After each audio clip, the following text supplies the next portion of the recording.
इस बार दिवाली पे मेरी ड्यूटी लगी थी दिल्ली से पटना तक की एक ट्रेन में। मैं नाम नहीं लेना चाहूँगा, ना अपना, ना रेलवे का, ना ही ट्रेन का। जो मंजर मैंने इस बार देखा वो शायद ही किसी ने देखा होगा और शायद ही कोई आगे देख पाएगा, क्योंकि ट्रेन में लोग नहीं जा रहे थे।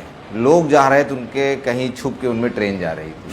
आपको खिड़कियों से बाहर लोगों की चूतनें दिख रही हैं, दरवाजे से बाहर लोग लटके दिख रहे हैं आपको। मतलब आपके अगर ये 2 दरवाज़ा है तो ऐसे हो गया था दरवाज़ा, उसमें 10-10 लोग लटके हुए। हर आदमी के हाथ में जो आ रहा था पकड़ के खड़ा था, क्योंकि जिसको हैंडल मिला वो हैंडल पकड़ा था, जिसको किसी के बेल्ट मिली वो बेल्ट पकड़ के खड़ा था।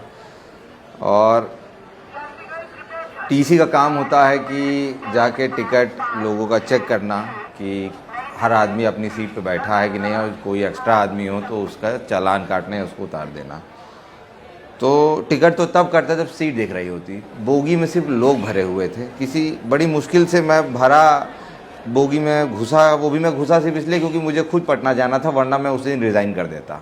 फिर ये हुआ मेरी भी दिवाली छूट जाएगी। मैं किसी तरह घुस तो गया, लेकिन घुसने के बाद मुझे पता चला कि भीड़ क्या होती है। लोग कहते हैं कि कुंभ मेले में बहुत भीड़ होती है। मैं कहा अरे एक बार दिवाली पे किसी बिहार जाने वाली ट्रेन में बैठ के देखो तो पता चलेगा भीड़ क्या होती है।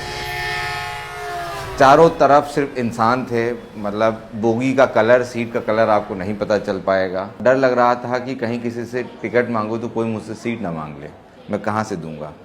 टीटी को एक सीट दी जाती है कि ये आपकी सीट होगी, तो मैं कहता हूँ वो सीट आपको कोच में नहीं देनी चाहिए, वो या तो इंजन में दे दो। चाहे मुझे लगता है मैं हूँ ही क्यों टीटी, इससे अच्छा मैं लोको पायलट होता। कम से कम कितनी भीड़ होती, कम से कम 2 ही लोग बैठ के तो जाते। ट्रेन रात में चली थी और मैं S1 में घुसा किसी तरीके से मेहनत करके कि भाई मुझे भी लेते चलो। शुक्र किया जो लोग बैठे हैं, गुजारिश की भाई मुझे भी अंदर ले लो, मुझे भी जाना है। किसी तरह मुझे अंदर घुसाया गया। अगले दिन में पहुंचती है ट्रेन पटना, और मैं S2 तक ही पहुंच पाया था। और चलने की जगह तो थी नहीं, तो आपको बोलना था भाई साहब मुझे थोड़ा ढकेल दो, क्योंकि भाई मुझे उठा के वहाँ रख दो। तो लोग आपको किसी तरह यहाँ से वहाँ पहुँचा दे रहे थे।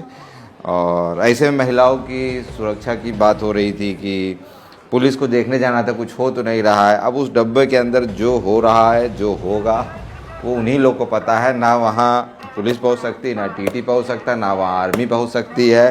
कोई नहीं पहुँच सकता उन डब्बों के अंदर जब तक वो ट्रेन खाली नहीं हो जाती।